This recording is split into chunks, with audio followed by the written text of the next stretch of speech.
Hello friends, मैं हूं प्रज्ञा और हम पढ़ रहे हैं मध्य प्रदेश के वंश। तो आज का हमारा वंश है अभीर वंश। अभीर वंश को फ्रेंड्स अहीर वंश, यादव वंश इनके नामों से भी जाना जाता है। सातवाहनों के विघटन के पश्चात सातवाहनों के अधीन अभीरों ने खानदेश से एक स्वतंत्र राज्य की स्थापना की थी। पहले ये किसके अधीन थे? सातवाहनों के। उसके बाद इन्होंने खानदेश से एक स्वतंत्र राज्य बनाया अपना, और पुराणों के अनुसार दक्षिण में आंध्र शासकों के उत्तराधिकारी अभीर आंध्रभृत थे। नासिक के शिलालेख के अनुसार अभीर साम्राज्य का संस्थापक ईश्वर सेन था। इसका मतलब ये हुआ कि प्रथम जो शासक था वो ईश्वर सेन था अभीर वंश का। उसके बाद अभीरों ने अनूप प्रदेश एवं मालवा को अपने आधिपत्य में ले लिया। अनूप प्रदेश मालवा को बोलते हैं। मालवा जो मध्य प्रदेश का मालवा क्षेत्र है उसको अनूप प्रदेश बोलते हैं। इसके बाद क्या मध्य प्रदेश का अहिरवाड़ा को भी अभीरों ने संभवतः बाद में विकसित किया। इनके पतन के पश्चात इन प्रदेशों में अभीर सामंतों द्वारा बाकाटकों की अधीनता स्वीकार कर ली गई।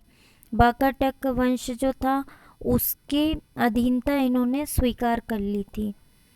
उसके बाद हमें देखिए अब हमारा अगला वंश है बाकाटक वंश। बाकाटक वंश का प्रथम शासक था बिंद शक्ति। इसके नेतृत्व में बाकाटक ने मध्य प्रदेश के कुछ भागों पर राज्य किया और इनका मूल निवास बुंदेलखंड माना जाता है, बुंदेलखंड था। और कुछ विद्वान इन्हें सुदूर दक्षिणी मतलब दक्षिण से आया हुआ भी बताते हैं। पुराणों में इन्हें विदिशा का शासक कहा जाता है। और बिंद शक्ति का पुत्र था प्रवरसेन प्रथम। इन्होंने सभी दिशाओं में राज्य का विस्तार कर अश्वमेध यज्ञ किए थे। उसके समय में बाकाटक राज्य बुंदेलखंड से लेकर दक्षिण में हैदराबाद तक फैल गया था। किसके राज्य में? प्रवरसेन प्रथम के। प्रवरसेन ने भार शिवों के साथ विवाह की संधि की। प्रवरसेन प्रथम की मृत्यु के पश्चात बाकाटक साम्राज्य दो हिस्सों में बट गया था। प्रवरसेन के प्रथम पौत्र रुद्रसेन को अपने दादा का राज्य मिला था, जिसमें जबलपुर और बालाघाट जिले भी शामिल थे। ये मतलब प्रवरसेन का जो पौत्र था रुद्रसेन प्रथम, उसको उसके दादा का राज्य मिला था। और प्रवरसेन है ने एक अन्य पुत्र, इनका एक अन्य पुत्र भी था इनका सर्वसेन। इसको बत्सगुल्म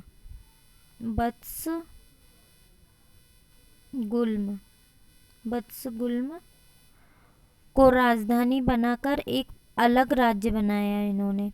और रुद्रसेन प्रथम की राजधानी नागपुर थी। अब रुद्रसेन के भी पुत्र आए पृथ्वीसेन प्रथम। इन्होंने क्या किया कि कुंतल को जीत लिया और उसने अपने पुत्र रुद्रसेन द्वितीय का विवाह गुप्त सम्राट चंद्रगुप्त द्वितीय की पुत्री प्रभावती से कर दिया।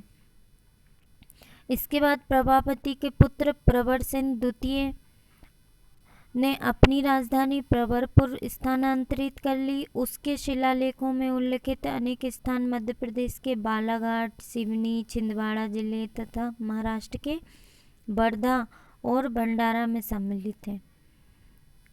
इसके बाद आपका आता है प्रवरसेन द्वितीय के पुत्र। इसका पुत्र कौन था? नरेंद्र सेन। नरेंद्र सेन को बस्तर के नल राजाओं के अनेक आक्रमण का सामना करना पड़ा। नरेंद्र सेन का पुत्र पृथ्वीसेन द्वितीय था, जिसका शिलालेख बालाघाट जिले के एक गांव में उत्खनन में पाया गया। और सतना जिले के नाचना और बुंदेलखंड की तत्कालीन रियासत अजयगढ़ में गंज में प्राप्त व्याघ्र नरेश के शिलालेखों में इस बात की संभावना प्रतीत होती है कि ये स्थान बाकाटकों के अधीन रहा होगा। इसके बाद पृथ्वीसेन द्वितीय बाकाटकों की मुख्य शाखा की अंतिम कड़ी है। इस वंश की वत्सगुल्म शाखा के हरिसेन।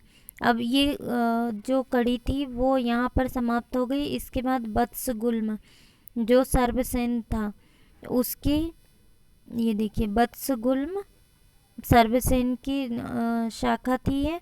इन्होंने हरिसेन ने उनके राज्य को राज्य में शामिल कर वाकाटकों की मुख्य शाखा को भी समाप्त कर दिया था। इसके बाद वत्सगुल्म का सबसे शक्तिशाली शासक हरिसेन हुआ, जिसने वाकाटक वंश की दोनों शाखाओं को संयुक्त करने के साथ साथ, दोनों शाखाओं को उसने संयुक्त कर लिया, एक साथ मिला लिया। कुंतल, अवंती, कलिंग, ये कौशल, कोंकण, आंध्र प्रदेश, इन सबको जीतकर बड़ा साम्राज्य स्थापित किया। जो अलग अलग दो शाखाओं में बट गया था उसको इसने फिर से एक कर दिया और बड़ा साम्राज्य बनाया। उत्तर में मालवा से लेकर दक्षिण में महाराष्ट्र और पश्चिम में अरब सागर से लेकर पूर्व में बंगाल की खाड़ी तक फैला हुआ था इसका साम्राज्य। और हरिसेन की मृत्यु के पश्चात वाकाटक वंश का पतन आरंभ हो गया। सोमवंशियों ने कौशल पर, कदम्बों ने दक्षिणी महाराष्ट्र पर, कलचुरियों ने उत्तरी महाराष्ट्र पर और यशोधर्मा ने मालवा पर अधिकार कर लिया। और वाकाटक जो थे वो गुप्त शासकों के क्या थे, समकालीन थे। इसके बाद देखिए इसमें हम देख सकते हैं कि ये प्रथम शासक जिसने स्थापना की थी विंध्य शक्ति प्रवरसेन प्रथम, उसके बाद रुद्रसेन प्रथम,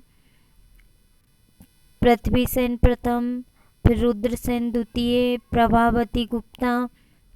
ये जब गुप्त साम्राज्य की यहाँ पर इन्होंने विवाह किया था। फिर दिवाकर सेन, फिर दामोदर सेन, प्रवरसेन द्वितीय को दामोदर सेन भी बोला जाता है। उसके बाद नरेंद्र सेन, पृथ्वी सेन द्वितीय आ गए। ये सारी ये वाकाटक की प्रथम जो शाखा थी उसके दिखाए गए हैं ये शासक। इसमें फिर वत्सगुल्म शाखा में देखिए सर्वसेन तृतीय, बिंदसेन, बिंद शक्ति द्वितीय, प्रवरसेन द्वितीय, और ये फिर एक कोई अज्ञात हैं जो भी, और देवसेन, और फिर हरिसेन जो अभी हमने लास्ट में पढ़ा कि हरिसेन सबसे शक्तिशाली राजा था। उसके बाद फिर ये शासन खत्म हो गया। तो ये मैंने यहाँ पर आपको शासक का लिस्ट दी हुई है, आप चाहें तो इसका स्क्रीनशॉट लेकर इसको देख सकते हैं। तो ये आपका वाकाटक वंश कंप्लीट होता है। अबीर वंश और वाकाटक वंश दोनों आपका कंप्लीट हो गया है इसमें।